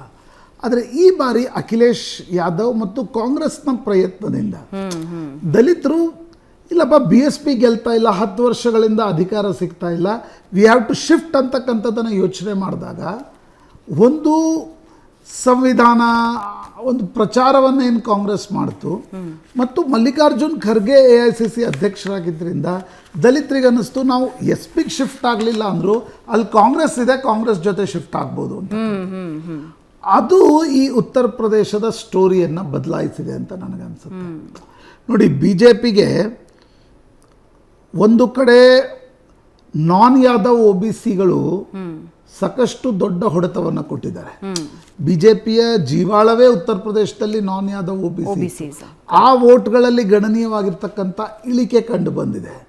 ಜೊತೆಗೆ ದಲಿತ ಸಮುದಾಯ, ಸ್ಪೆಷಲಿ ಜಾಟವ ಸಮುದಾಯ ಕೂಡ ಕಾಂಗ್ರೆಸ್ ಕಾರಣದಿಂದ SP ಕಾಂಗ್ರೆಸ್ ಮೈತ್ರಿಯತ್ತ ಶಿಫ್ಟ್ ಆಗಿದ್ದರಿಂದ ನಿಮ್ಮ ಕೆಳಗಡೆ ಜಾತೀಯ ಸಮೀಕರಣಗಳು, ಕೆಳಗಡೆ ವೋಟ್ನ ಕ್ಯಾಲ್ಕುಲೇಷನ್ ಏನಿತ್ತೆ ಅದು ವ್ಯಾಪಕ ಪ್ರಮಾಣದಲ್ಲಿ ಬದಲಾಗಿದೆ. BJP ಏನು ಅಂದ್ಕೊಂಡಿತ್ತು ಅಂದರೆ, ಅಥವಾ ಪೋಲ್ಸ್ಟರ್ಸ್ಗಳು, ಬರೀ BJP ಯಾಕೆ, ಪೋಲ್ಸ್ಟರ್ಸ್ಗಳು, ಪತ್ರಕರ್ತರು ಏನು ಅಂದ್ಕೊಂಡಿದ್ರು ಅಂತಂದರೆ SP ಮತ್ತು ಕಾಂಗ್ರೆಸ್ ಹೆಚ್ಚಂದರೆ ಮುಸ್ಲಿಂ ಯಾದವ ಸ್ವಲ್ಪ ಕಾಂಗ್ರೆಸ್ ಕಾರಣದಿಂದ ಅಪ್ಪರ್ ಕಾಸ್ಟ್ ವೋಟ್ಗಳನ್ನು ಪಡಿಬಹುದು. ಬಿಟ್ಟರೆ ದಲಿತರು INDIಗೆ ಶಿಫ್ಟ್ ಆಗಲಿಕ್ಕಿಲ್ಲ. ಆ ಕಾರಣದಿಂದ BSP ನೋಡಿ 80ಕ್ಕೆ 80 ಕ್ಷೇತ್ರದಲ್ಲಿ ಅಭ್ಯರ್ಥಿ ಹಾಕ್ತು. ಇಡೀ ದೇಶದಲ್ಲಿ 486 ಅತಿ ಹೆಚ್ಚು ಅಭ್ಯರ್ಥಿಗಳನ್ನು ಹಾಕಿದ್ದೇ BJPಗಿಂತ ಜಾಸ್ತಿ. ದಲಿತ ವೋಟ್ಗಳನ್ನು ಒಡಿಬಹುದು BSP ಅಂತಕ್ಕಂಥ ನಿರೀಕ್ಷೆಯಲ್ಲಿ ಈ ಪ್ರೆಡಿಕ್ಷನ್ ಬರ್ತಾಯಿತ್ತು. ಬಟ್ ಕೆಳಗಡೆ ಮಾಯಾವತಿ ದಿನದಿಂದ ದಿನಕ್ಕೆ ಉತ್ತರ ಪ್ರದೇಶದ ರಾಜಕಾರಣದಲ್ಲಿ ಅಪ್ರಸ್ತುತರಾಗ್ತಾ ಇದ್ದಾರೆ. ಆ ಮೆಸೇಜು ಕೂಡ ಹೋದಂತಿದೆ, ಇವರು BJPಗೋಸ್ಕರ ಅಭ್ಯರ್ಥಿ ಹಾಕ್ತಾ ಇದ್ದಾರೆ ಅಂತಕ್ಕಂಥದ್ದು. ನನಗನ್ಸುತ್ತೆ ಅದು ಬಿಹಾರದಲ್ಲಿ ಯಾಕೆ ಕಾಣಲಿಲ್ಲ ಅಂತ ನೀವು ಪ್ರಶ್ನೆ ಕೇಳಿ. ಬಿಹಾರದಲ್ಲಿ ನಿತೀಶ್ ಕುಮಾರ್ ಮತ್ತು ಚಿರಾಗ್ ಪಾಸ್ವಾನ್ ಇದ್ದಿದ್ದರಿಂದ ಆ ಶಿಫ್ಟ್ ದಲಿತರು INDI ಒಕ್ಕೂಟದ ಕಡೆ ಶಿಫ್ಟ್ ಆಗಿಲ್ಲ. ಎಲ್ಲಿ? ಬಿಹಾರದಲ್ಲಿ. ಹೀಗಾಗಿ NDAಯಲ್ಲಿ ಸೀಟ್ಗಳನ್ನು ತಕ್ಕ ಮಟ್ಟಿಗೆ ತೆಗೆದುಕೊಂಡಿದೆ. ಆದರೆ ಉತ್ತರ ಪ್ರದೇಶದಲ್ಲಿ ದಲಿತ ಮತದಾರರ ಶಿಫ್ಟು ಮತ್ತು BJPಯ ಮತದಾರರೇನಿದ್ದಾರೆ ಅವರಲ್ಲಿ ಒಂದು ಫೆಟಿಗ್ ಇತ್ತು. ನಿಮಗೆ ಮತದಾನದ ಪ್ರಮಾಣ ಕಡಿಮೆ ಆಗ್ತಾ ಇತ್ತು, ಮತಗಟ್ಟೆಗೆ ಬರಲಿಲ್ಲ. ಆಮೇಲೆ ಈ ನಾನ್ ಯಾದವ್ OBCಗಳೇನು 4 ಚುನಾವಣೆಯಲ್ಲಿ ದೊಡ್ಡ ಮಟ್ಟದಲ್ಲಿ BJPಯ ಕೈ ಹಿಡಿದಿದ್ರು, ಅವರು ಸ್ವಲ್ಪ ಮಟ್ಟಿಗೆ ಶಿಫ್ಟ್ ಆಗಿದ್ದಾರೆ. ಅದರ್ವೈಸ್ ನೀವು ಹೇಗೆ ಅನಾಲಿಸಿಸ್ ಮಾಡ್ತೀರಿ? ಅಯೋಧ್ಯೆ, ಲಲ್ಲು ಸಿಂಗ್ ಸೋತೋದ್ರು ಫೈಜಾಬಾದ್ ಕ್ಷೇತ್ರದಲ್ಲಿ, ಅಲ್ಲಿ SP ಗೆದ್ದಿದೆ. ರಾಮ ಮಂದಿರದ ಉದ್ಘಾಟನೆ ಅತಿ ಹೆಚ್ಚು ಪರಿಣಾಮ ಬೀರಬೇಕಾಗಿರ್ತಕ್ಕಂಥ ಕ್ಷೇತ್ರ ಅದು. ಅಯೋಧ್ಯೆಯ ಲ್ಯಾಂಡ್ ವ್ಯಾಲ್ಯೂ ಹೆಚ್ಚಿಗೆ ಆಯಿತು, ಜನ ಖುಷಿ ಇದ್ದಾರೆ ಅಂತಕ್ಕಂಥದ್ದೆಲ್ಲ ಚರ್ಚೆಗಳು ಇದ್ದು ಲಲ್ಲು ಸಿಂಗ್ ಸೋತೋಗಿದ್ದಾರೆ. ಸ್ವತಃ ನರೇಂದ್ರ ಮೋದಿ ನೋಡಿ, ಅಂದರೆ ಚುನಾವಣೆಯಲ್ಲಿ ಒಂದು ಚುನಾವಣೆ ಹೇಗೆ ಚಿತ್ರಣವನ್ನು ಬದಲಿಸುತ್ತೆ ಅನ್ನೋದಕ್ಕೆ ನರೇಂದ್ರ ಮೋದಿ 1.5 ಲಕ್ಷ ಮತಗಳಿಂದ ಮಾತ್ರ ವಾರಣಾಸಿಯಲ್ಲಿ ಗೆದ್ದಿದ್ದಾರೆ. ಕಳೆದ ಬಾರಿ ಹತ್ತಿರ 4 ಲಕ್ಷ, 3.5 ಲಕ್ಷ ಫಸ್ಟ್ ಟರ್ಮು, 4.5 ಲಕ್ಷ ಎರಡನೇ ಬಾರಿ. ಮೂರನೇ ಬಾರಿಗೆ ಬಂದಾಗ ಕೇವಲ 1.5 ಲಕ್ಷ ಮತಗಳ ಅಂತರದಿಂದ ಗೆದ್ದಿದ್ದಾರೆ. ಕೆಲವೊಂದು ರೌಂಡ್ಗಳಲ್ಲಿ ಭಾಳ ಅಜಯ್ ರಾಯ್ ಮತ್ತು ನರೇಂದ್ರ ಮೋದಿ ಸೇಮ್ ವೋಟ್ಸ್ಗಳನ್ನು ಪಡೆದಿದ್ದರು ಅಥವಾ ನರೇಂದ್ರ ಮೋದಿ ಕೊಂಚ ಹಿಂದಿದ್ರು ಅಂತಕ್ಕಂಥ ಚರ್ಚೆಗಳು ಕೂಡ ಇದ್ದಾವೆ. ಆ ಕಾರಣದಿಂದ ನನಗನ್ಸುತ್ತೆ something seriously went wrong in Uttar Pradesh. ಅತಿಯಾದ ಆತ್ಮವಿಶ್ವಾಸನ, ಒಳಜಗಳ. ಸ್ಮೃತಿ ಇರಾನಿ ಸೋತರು, ಅಮೇಥಿ ರಾಯ್ಬರೇಲಿ ವಿಷಯಕ್ಕೆ ಬರೋದಾದ್ರೂ ಅಂದರೆ ಹೈಕಮಾಂಡ್ ರಾಂಗ್ ಕ್ಯಾಲ್ಕುಲೇಷನ್ಸ್ ಮಾಡ್ತಾ ಓವರಾಲು ಉತ್ತರ ಪ್ರದೇಶದ ಬಗ್ಗೆ, ಅಥವಾ ಇವಾಗ ಈ 5 ವರ್ಷಗಳಲ್ಲಿ ಏನು ಕೆಲವೊಂದು ನಿರ್ಧಾರಗಳಿವೆಯೋ ಅದು ಜನರ ಮೇಲೆ ಇಂಪ್ಯಾಕ್ಟ್ ಮಾಡಿದೆಯಾ? ಏನಾದರೂ ನಿಶ್ಚಿತವಾಗಿ ಕಾರಣಗಳು ಇದ್ದಿರಲೇಬೇಕು. ಯಾವ ಕಾರಣಗಳಿಲ್ಲದೆ ಸೋಲಲ್ಲ, ಕಾರಣಗಳಿಲ್ಲದೆ ಗೆಲ್ಲಲ್ಲ. ಒಂದು ಅತಿಯಾದ ಆತ್ಮವಿಶ್ವಾಸ. ಈಗ ಸ್ಮೃತಿ ಇರಾನಿ ಅವರು ಮಾತನಾಡುವಾಗಲೇ ಒಂದು ಅಹಂಕಾರ ಸ್ಪಷ್ಟವಾಗಿ ಕಾಣ್ತಾ ಇತ್ತು. ವಿಪಕ್ಷಗಳ ಜೊತೆ ಸಂಸತ್ನಲ್ಲಿ ಮಾತನಾಡುವುದು, ತೀರಾ ಹೋಗಿ ಪದೇ ಗಾಂಧಿ ಕುಟುಂಬವನ್ನು ನೋಡಿ. ಗಾಂಧಿ ಕುಟುಂಬ 10 ವರ್ಷಗಳ ಕಾಲ ಒಂದು ರಿಸೀವಿಂಗ್ ಎಂಡ್ನಲ್ಲಿ ಅಮೇಥಿ ರಾಯ್ಬರೇಲಿಯಲ್ಲಿತ್ತು. ಆದರೆ ಅದನ್ನು ನೀವು ಜಾಸ್ತಿ ಮಾಡಿದಾಗ it will convert into sympathy. That's what happen. ರಾಯ್ಬರೇಲಿಯಲ್ಲಿ 4 ಲಕ್ಷ ಮತಗಳ ಅಂತರದಿಂದ ರಾಹುಲ್ ಗೆದ್ದಿದ್ದಾರೆ. KL ಶರ್ಮಾ, ರಾಹುಲ್ ಗಾಂಧಿಯವರ ಅಂದರೆ ರಾಜಕೀಯ ವ್ಯವಹಾರಗಳನ್ನು ನೋಡ್ಕೊಳ್ಳೋದ್ರಿಂದ ಹೊರಗಿನಿಂದ ಬಂದಿರತಕ್ಕಂಥ ವ್ಯಕ್ತಿ ಭರ್ಜರಿ ಜಯ ಇರಾನಿ ಮೇಲೆ ಸಾಧಿಸಿದ್ದಾರೆ. ಅಂದರೆ ನೀವು ಇಡೀ BJP ಗೆದ್ದಿರ್ತಕ್ಕಂಥ ಮಾರ್ಜಿನ್ಗಳನ್ನು ಉತ್ತರ ಪ್ರದೇಶದಲ್ಲಿ ನೋಡಿ, ಮಾರ್ಜಿನ್ ಕಡಿಮೆ ಆಗ್ತಾ ಇದೆ. ಆ್ಯಂಡ್ ಇದ್ರ ಜೊತೆಗೆ ನನ್ನ ಪ್ರಶ್ನೆ ಪ್ರಶಾಂತ್, ಯಾವಾಗ ವಾಜಪೇಯಿ ಅವರ ಡಾಮಿನೆನ್ಸ್ ಒಂಚೂರು ಜಾಸ್ತಿ ಆಗ್ತಾ ಇತ್ತು, RSS ಒಂಚೂರು ಡೌನ್ ಪ್ಲೇ ಮಾಡ್ತಿತ್ತು. ಇದು ಮೋದಿ ಅವರ ವಿಷಯದಲ್ಲೂ ಆಯ್ತಾ ಈ ಬಾರಿ? ಡೆಫಿನೆಟ್ಲಿ. ನನಗನ್ಸುತ್ತೆ ಈ JP ನಡ್ಡಾ ಅವರ ಹೇಳಿಕೆ ಏನೇನು ನೋಡಿ, BJPಯ ಕೋರ್ ವೋಟರ್ಸ್ ಯಾರು? They are RSS ಸಿಂಪಥೈಸರ್ಸ್. ಎಲ್ಲೋ ಒಂದು ಕಡೆ ಈ ಅತಿಯಾದ ಆತ್ಮವಿಶ್ವಾಸವೋ, ಅತಿಯಾದ ಕೇಂದ್ರೀಕೃತ ನಿರ್ಣಯ ವ್ಯವಸ್ಥೆಯೋ ಕೆಳಗಡೆ ಸಮಥಿಂಗ್ ಎಸ್ ವೆಂಟ್ ರಾಂಗ್. ಈ BJP ಕಾರ್ಯಕರ್ತರು ಫೆಟಿಗ್ನಲ್ಲಿದ್ದರೆ, RSS ಕಾರ್ಯಕರ್ತರು ಇಡೀ ದೇಶದಲ್ಲಿ ಕೆಲಸ ಮಾಡಿಲ್ಲ ಅನ್ನೋದನ್ನು ಎಲ್ಲರೂ ಈ ಬಾರಿಯ ಒಂದು ವಿಶೇಷತೆ ಅಂದರೆ RSSನ ಸ್ವಯಂ ಸೇವಕರು, ಪ್ರಚಾರಕರು ದೊಡ್ಡ ಪ್ರಮಾಣದಲ್ಲಿ ಬಂದು ಚುನಾವಣೆಯಲ್ಲಿ ಕೆಲಸ ಮಾಡಿಲ್ಲ. ಕರೆಕ್ಟ್. ಅದು ಎಲ್ಲೋ ಒಂದು ಕಡೆ ಏಟಾಯ್ತಾ ಉತ್ತರ ಪ್ರದೇಶದಂಥ ರಾಜ್ಯದಲ್ಲಿ. ಇನ್ನೊಂದಿದೆ, ಯೋಗಿ ಆದಿತ್ಯನಾಥ್ರನ್ನ 350 ಬಂದರೆ ಯೋಗಿ ಆದಿತ್ಯನಾಥ್ ಬದಲಾಗ್ತಾರೆ ಅನ್ನುವ ಮೆಸೇಜ್ ಮೌತ್ ಟು ಮೌತ್ ಉತ್ತರ ಪ್ರದೇಶದಲ್ಲಿತ್ತು. ಕೇಜ್ರಿವಾಲ್ ಅದನ್ನು ನಂತರ ಬಂದು ಹೇಳಿದರು, ಬಿಟ್ಟರೆ ಆ ಚರ್ಚೆ ಉತ್ತರ ಪ್ರದೇಶದಲ್ಲಿತ್ತು. ನಿಮ್ಗೇನಾಗುತ್ತೆ, ಅನೇಕ ಬಾರಿ 4 ಚುನಾವಣೆಗಳಾದ ನಂತರ ಇದು ಕೂಡ ಆಗುತ್ತೆ. ಪ್ರಾಯಶಃ ನೀವು ತುಂಬ ಸಿಂಪ್ಲಿಫೈ ಮಾಡಬೇಕಾದ್ರೆ 4 ಚುನಾವಣೆಗಳಾದ ನಂತರ ನೀವೇನು ಜಾತೀಯ ಕೋಯಲೇಷನ್ ಮಾಡಿರ್ತೀರಲ್ಲ, ಅದು ಒಡಿಲಿಕ್ಕೆ ಶುರು ಆಗುತ್ತೆ. ಉತ್ತರ ಪ್ರದೇಶದಲ್ಲಿ ಆ ಒಡೆದಿದ್ದು ಕೂಡ BJPಯ ಹಿನ್ನಡೆಗೆ ಕಾರಣ ಇರ್ಬೋದು. ಅದರ್ವೈಸ್ ನೋಡಿ, ಅಭಿವೃದ್ಧಿಯ ಕೆಲಸದಲ್ಲಿ ನರೇಂದ್ರ ಮೋದಿ ಮಾಡಿರ್ತಕ್ಕಂಥ ಕೆಲಸಗಳ ಬಗ್ಗೆ ಪ್ರಶ್ನೆನೇ ಇಲ್ಲ. ಉತ್ತರ ಪ್ರದೇಶದಂಥ ರಾಜ್ಯದಲ್ಲಿ law and order, BJP, Yogi Adityanath, Narendra Modi ಅಭಿವೃದ್ಧಿಯ ಕೆಲಸಗಳಲ್ಲಿ. ಈಗ ವಾರಣಾಸಿ ಕಾಯಾಪಲಟ್ಟಾಗಿದೆ, ಆದರೂ ಓಟ್ ಯಾಕೆ ಬಂದಿಲ್ಲ? ಇದು BJPಗೆ ಚಿಂತೆಯ ವಿಷಯ. ಪತ್ರಕರ್ತರಿಗೆ ನಾವ್ಯಾಕೆ ಇದನ್ನು ಕಂಡು ಹಿಡಿಲಿಕ್ಕೆ ಆಗಲಿಲ್ಲ ಅನ್ನೋದು ಕೂಡ ನಮ್ಮ ಚಿಂತೆಯ ವಿಷಯ. ಯಾಕೆ ನಮಗೆ ಅದು ಗ್ರೌಂಡ್ ಕಾಣಲಿಲ್ಲ ಅಂತಕ್ಕಂಥದ್ದು. ಬಟ್ ಎಲ್ಲೋ ಒಂದು ಕಡೆ ರಾಂಗ್ ಆಗಿದೆ. ಮತ್ತು ನನಗನ್ಸುತ್ತೆ ಒಂದು ತಪ್ಪಿನಿಂದ ಆಗಲ್ಲ ಇದು, ಕ್ಯುಮ್ಯುಲೇಟಿವ್ ಇಫೆಕ್ಟ್ ಇದೆ. ನೀವು ಹೇಳಿದಂತೆ RSS ಕೆಲಸ ಮಾಡಿಲ್ಲ, ಕೇಡರ್ ಎಂಥೂಸಿಯಾಸ್ಟಿಕ್ ಇರಲಿಲ್ಲ. ಮೋದಿ ಮತ್ತು ಅಮಿತ್ ಶಾ, ಯೋಗಿ ನಡುವೆ ಒಂದು ರೀತಿಯಾಗಿರ್ತಕ್ಕಂಥ ಸಣ್ಣ ಫೈಟ್ ಒಳಗಡೆ ಶುರುವಾಗಿತ್ತು. ಇಲ್ಲ ಅದರಲ್ಲಿ ರಜಪೂತ ಮುಖ್ಯಮಂತ್ರಿ ಇರುವಲ್ಲಿ ರಜಪೂತ್ ಪಂಚಾಯತ್ ಯಾಕೆ ನಡೆಯುತ್ತೆ ಸಹರನ್ಪುರದಲ್ಲಿ, BJPಗೆ ಓಟ್ ಹಾಕಬೇಡಿ ಅಂತಕ್ಕಂಥ ಚರ್ಚೆ ಯಾಕೆ ಶುರುವಾಗುತ್ತೆ. ಮತ್ತು ಅತಿಯಾದ ರಿಲಯನ್ಸ್ ಆನ್ BSP ಓಟ್ ತಿಂದ್ಬಿಡುತ್ತೆ, ನಾವು ವಾಪಸ್ ಆರಾಮಾಗಿ ಗೆದ್ದು ಬಂದ್ಬಿಡ್ತೀವಿ. ಹಾಗಾದಂತೆ ಕಾಣ್ತಾ ಇಲ್ಲ. Multiple factors have work. ಯಾಕಾಯಿತು ಅಂತಕ್ಕಂಥದ್ದು ಪ್ರಾಯಶಃ ಸೀಟ್ ಬೈ ಸೀಟ್ ಹೋದಾಗ ಒಂದು ನೋಡಿ, ಈ ಗೆಲುವಿನಲ್ಲಿ ಸಮಾಜವಾದಿ ಪಕ್ಷ ಕಾಂಗ್ರೆಸ್ ಮೈತ್ರಿಕೂಟ ಮಾಡ್ಕೊಂಡಿದ್ದರಿಂದ ಲಾಭ ಆಯಿತು. ಲಾಭ ಆಯಿತು. ಹಿಂದೆ ಇದು ಲಾಭ ಆಗಿರಲಿಲ್ಲ, ಈಗ ಲಾಭ ಆಗಿದೆ. ಸಮಾಜವಾದಿ ಪಕ್ಷ MY ಕಾಂಬಿನೇಷನ್ನ ಜೊತೆಗೆ ಬೇರೆ ಮತಗಳನ್ನು ಕೂಡ ಸೆಳೆದುಕೊಂಡಿದೆ. ಕಾಂಗ್ರೆಸ್ ಜೊತೆಗೆ ಕರ್ಕೊಂಡು ಅಪ್ಪರ್ ಕಾಸ್ಟು ದಲಿತ ಮತಗಳು ದೊಡ್ಡ ಪ್ರಮಾಣದಲ್ಲಿ ಕಾಂಗ್ರೆಸ್ನ ಕಾರಣದಿಂದ ಶಿಫ್ಟ್ ಆಗಿವೆ. ಇದು ನನಗನ್ಸುತ್ತೆ ಸ್ಟೋರಿಯನ್ನು ಬದಲಾಯಿಸಿದೆ. ನೋಡಿ, ಉತ್ತರ ಪ್ರದೇಶವೇ 2014ರಲ್ಲಿ 73 ಸೀಟ್ ಕೊಟ್ಟು ನರೇಂದ್ರ ಮೋದಿ ಅವ್ರನ್ನ ಸಿಂಗಲ್ ಹ್ಯಾಂಡೆಡ್ಲಿ ಅಧಿಕಾರಕ್ಕೆ ತಂದಿತ್ತು. ಯಾರೂ ಎಣಿಸಿರಲಿಲ್ಲ. ಅವಾಗ BJP 50-55 ಎಣಿಸಿತ್ತು, 73 ಕೊಟ್ಟರು. ಈ ಬಾರಿ BJP 70 ಎಣಿಸ್ತಾ ಇತ್ತು, 39-38 ಕೊಟ್ಟಿದ್ದಾರೆ. ಅರ್ಥ ಏನು ಅಂತಂದರೆ, never taken for granted voters people. ಇದರ ಜೊತೆಗೆ ಕಾರ್ಯಕರ್ತರು ಅವರಷ್ಟು ಪ್ರಬುದ್ಧರು ಯಾರು ಇರೋದಿಲ್ಲ. ಇದರ ಜೊತೆಗೆ ಕಾರ್ಯಕರ್ತರು, not only politicians I am telling, ನಾನು ನಮ್ಮ ಪತ್ರಕರ್ತರ ಬಿರಾದರಿಯನ್ನು ಹಿಡ್ಕೊಂಡು ಹೇಳ್ತಿದ್ದೀನಿ, ನೆವರ್ ಟೇಕ್ ಗ್ರಾಂಟೆಡ್. ರೈಟ್. ಇದರ ಜೊತೆಗೆ ಕಾಂಗ್ರೆಸ್ಸಿನ ಪಾಲಿಗೆ ಈಗ ಅತಿ ದೊಡ್ಡ ಜೋಶ್ ಕೊಟ್ಟಂತ ಚುನಾವಣೆಯ ತೀರ್ಪು ಇದು. 99ರ ಗಡಿಗೆ ಬಂದು ನಿಂತಿದೆ. ಕಾಂಗ್ರೆಸ್ ಮತ್ತೆ ಗಟ್ಟಿಯಾಗ್ತಾ ಇದೆ ಅನ್ನೋದಕ್ಕೆ ಈ ತೀರ್ಪು ಒಂದು ಉತ್ತರ ಕೊಡ್ತಾ ಇದೆ. ಒಂದು ಚಿಕ್ಕ ಬ್ರೇಕ್ ತಗೋಣ ವೀಕ್ಷಕರೇ. ಬ್ರೇಕ್ನ ನಂತರ ಕರ್ನಾಟಕಕ್ಕೆ ಬರೋಣ. ಕರ್ನಾಟಕದಲ್ಲಿ 2020 ಅಂತ BJPನೂ ಹೇಳ್ತಾ ಇತ್ತು, ಕಾಂಗ್ರೆಸ್ಸು ಹೇಳ್ತಾ ಇತ್ತು. ಇಲ್ಲಿ ರಿಸಲ್ಟ್ಸ್ ಈಗಾಗಲೇ ಬಂದಿವೆ. 17-2-9 ಮಾತಾಡ್ತಾ ಹೋಗೋಣ. ರಾಜ್ಯದ ವಿಷಯಕ್ಕೆ ಬರೋಣ. ರಾಜ್ಯದಲ್ಲಿ ಸಂಚಲನ ಸೃಷ್ಟಿಸಿದೆ ಲೋಕ ಫಲಿತಾಂಶ. ದೋಸ್ತಿ ಕಾಂಗ್ರೆಸ್ ಪಕ್ಷಗಳಲ್ಲಿ ಟೆನ್ಷನ್ ಜೋರಾಗಿದೆ. ರಾಜ್ಯದಲ್ಲಿ 17ಕ್ಕೆ ಕುಸಿದಿದೆ BJP.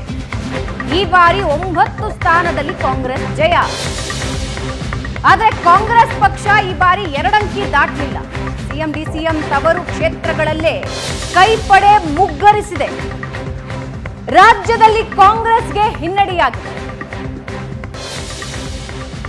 ಈಗ ಸಚಿವರಿಗೆ ತಲೆದಂಡದ ಆತಂಕ ಶುರುವಾಗಿದೆ. ಸರ್ಕಾರದಲ್ಲಿ ಕೆಲವರ ಸ್ಥಾನ ಪಲ್ಲಟ ಆಗತ್ತಾ ಅನ್ನೋ ಪ್ರಶ್ನೆಗಳು ಹುಟ್ಟುಕೊಂಡಿವೆ.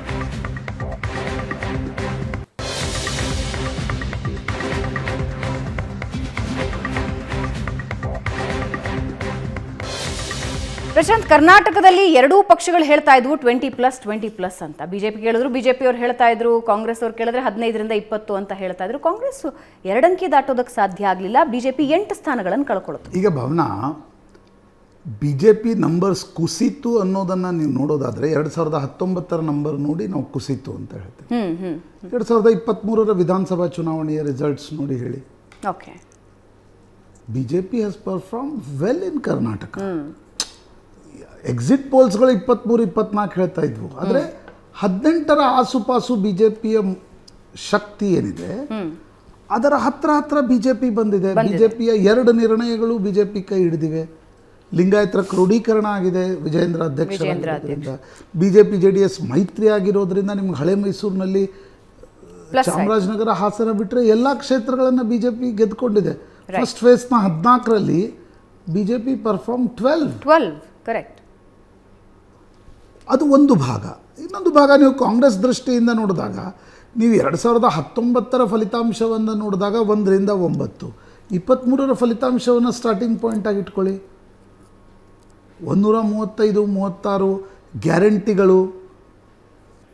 ಗ್ಯಾರಂಟಿ ವರ್ಕ್ ಆಗಲಿಲ್ವಾ ಪ್ರಶಾಂತ್? ಚುನಾವಣೆ ನೋಡಿ, ಗ್ಯಾರಂಟಿ ವರ್ಕ್ ಆಗಿದೆ, ಬಟ್ ಗ್ಯಾರಂಟಿ ಒಂದೇ ವರ್ಕ್ ಆಗಿಲ್ಲ. ಓಕೆ, ಗ್ಯಾರಂಟಿಯ ಕಾರಣದಿಂದ ವಿಧಾನಸಭಾ ಚುನಾವಣೆಗೆ ಹೋಲಿಸಿದರೆ ಕಾಂಗ್ರೆಸ್ನ ಈ ವೋಟ್ ಶೇರನ್ನು ನಾವು ತೆಗೆದುಕೊಂಡ್ರೆ ನೋಡಿ, ಕಾಂಗ್ರೆಸ್ನ ವೋಟ್ ಶೇರನ್ನು ತೆಗೆದುಕೊಂಡ್ರೆ ಹೆಚ್ಚು ಕಡಿಮೆ 3% ಕಾಂಗ್ರೆಸ್ ಹೆಚ್ಚುವರಿ ಮತಗಳನ್ನು ವಿಧಾನಸಭೆಗೆ ಹೋಲಿಸಿದರೆ ತೆಗೆದುಕೊಂಡಿದೆ. BJP ಆದರೆ ಗ್ಯಾರಂಟಿಗೆ ಹೋಲಿಸಿದರೆ ಮೋದಿ ಫ್ಯಾಕ್ಟರ್ ಹೆಚ್ಚು ವರ್ಕ್ ಆಗಿದೆ. BJP ಹೆಚ್ಚು ಕಡಿಮೆ 8% ವೃದ್ಧಿಯನ್ನು ವಿಧಾನಸಭಾ ಚುನಾವಣೆಗೆ ಹೋಲಿಸಿದರೆ ಲೋಕಸಭೆಯಲ್ಲಿ ಮಾಡಿಕೊಂಡಿದೆ. ಹೀಗಾಗಿ ಇನ್ನೊಂದು BJP ಮತ್ತು JDSನ ಮೈತ್ರಿ ಆಂಟಿ ಕಾಂಗ್ರೆಸ್ ಮತಗಳನ್ನು ದೊಡ್ಡ ಪ್ರಮಾಣದಲ್ಲಿ ಹಳೆ ಮೈಸೂರು ಭಾಗದಲ್ಲಿ ಒಂದುಗೂಡಿಸಿದೆ. ಮಂಡ್ಯ ಕುಮಾರಸ್ವಾಮಿ ದೊಡ್ಡ ಪ್ರಮಾಣದಲ್ಲಿ ಗೆದ್ದಿದ್ದಾರೆ. ಚಿಕ್ಕಬಳ್ಳಾಪುರ ಡಾಕ್ಟರ್ ಸುಧಾಕರ್, ಕೋಲಾರದಲ್ಲಿ JDS ಕ್ಯಾಂಡಿಡೇಟ್ ಗೆದ್ದಿರಬೇಕಾದ್ರೆ ಒಕ್ಕಲಿಗ ಕ್ರೋಢೀಕರಣ ನಿಶ್ಚಿತವಾಗಿದೆ.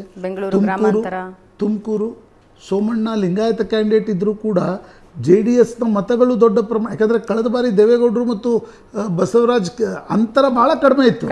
ಹೌದು.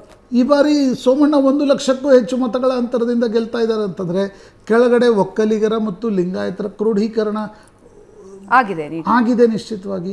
ಬೆಂಗಳೂರು ಗ್ರಾಮಾಂತರ, ರಾಮನಗರ ಜಿಲ್ಲೆಯಲ್ಲಿ ಮಾಗಡಿ, ಚನ್ನಪಟ್ಟಣ ಮತ್ತು ರಾಮನಗರ ಕೂಡ ಡಾಕ್ಟರ್ ಮಂಜುನಾಥ್ರಿಗೆ ಲೀಡ್ ಕೊಟ್ಟಿದೆ. ಕನಕಪುರ ಒಂದನ್ನು ಬಿಟ್ಟರೆ ಯಾವುದೇ ಕ್ಷೇತ್ರದಲ್ಲಿ ಲೀಡ್ ಕೊಟ್ಟಿಲ್ಲ. ಇನ್ನು ನೀವು ಬೇರೆ ಬೇರೆ ಕಡೆ ತೆಗೆದುಕೊಳ್ಳಿ, ಧಾರವಾಡದಲ್ಲಿ ಸಂತೋಷ್ ಲಾಡ್ ಅವ್ರದ್ದೇ ಕ್ಷೇತ್ರದಲ್ಲಿ ಪ್ರಹ್ಲಾದ್ ಜೋಶಿಗೆ ಲೀಡ್ ಬಂದಿದೆ. ಬೆಳಗಾವಿಯಲ್ಲಿ ಜಗದೀಶ್ ಶೆಟ್ಟರ್, ಲಕ್ಷ್ಮೀ ಹೆಬ್ಬಾಳ್ಕರ್ ಅವರ ಬೆಳಗಾವಿ ಗ್ರಾಮಾಂತರ ಕ್ಷೇತ್ರದಲ್ಲಿ 51,000 ಲೀಡ್.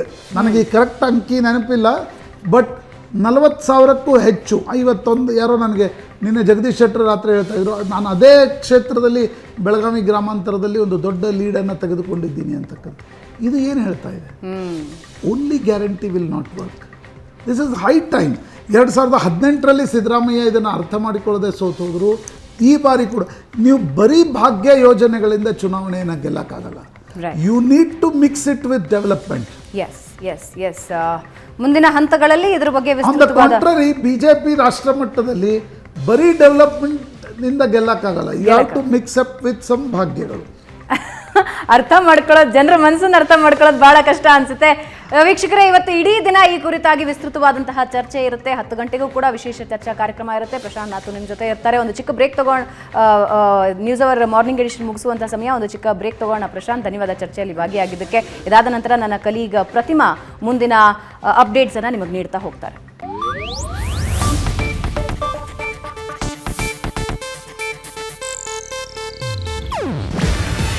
ಇದು ಏಷ್ಯಾನೆಟ್ ನ್ಯೂಸ್ ನೆಟ್ವರ್ಕ್ ಪ್ರಸ್ತುತಿ. ನೀವು ನೋಡ್ತಿದ್ದೀರಾ ಏಷ್ಯಾನೆಟ್ ಸುವರ್ಣ ನ್ಯೂಸ್.